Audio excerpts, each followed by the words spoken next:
Split Second. What can be said that you haven't already heard? That it's underrated, released at a bad time, that it deserves a second chance, a sequel? Well, if you've been longing for a follow-up, you're in luck. Here comes Detonation Racing. It's basically Split Second.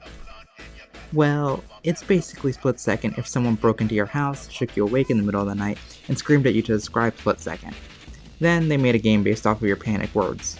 And they called it Detonation Racing, an Apple Arcade exclusive not so subtly inspired by the Black Rock cult classic. But how does it compare to its source material?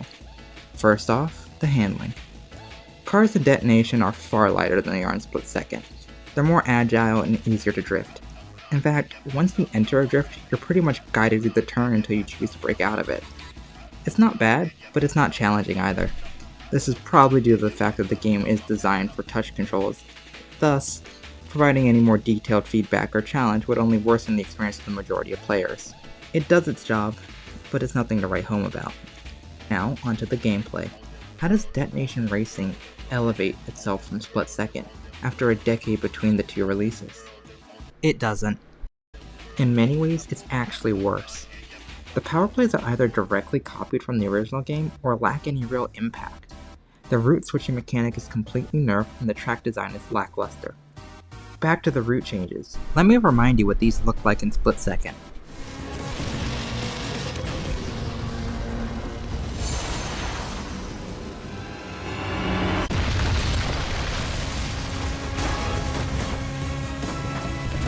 Now, here's Detonation Racing. It took me a minute to realize why I wasn't enjoying the tracks in this game. Then it hit me. They're literal tracks.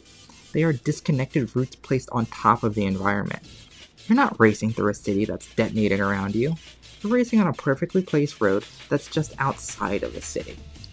This disconnects you from the action and makes the game feel far tamer than it should. Alright, so what's here in terms of game modes? Well, the standard race mode from Split Second is brought along with elimination and hot laps. Worry not though, because Detonation Racing does bring something new to the table. Ring collecting. Nothing actually happens in this mode. You just gotta hit the rings, or coins, or whatever these are. And you don't even gotta go fast. There's no time limit on this. This is what Split Second, 10 years ago, deemed a special game mode.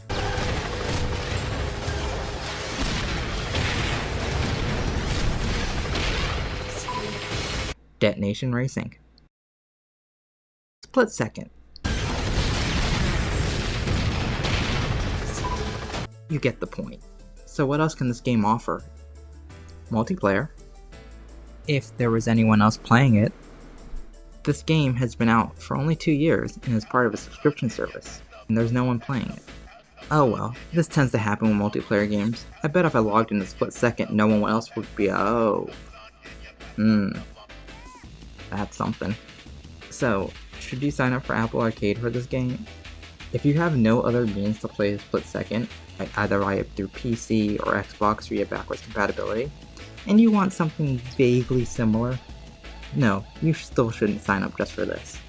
If you already have Apple Arcade, then feel free to download it.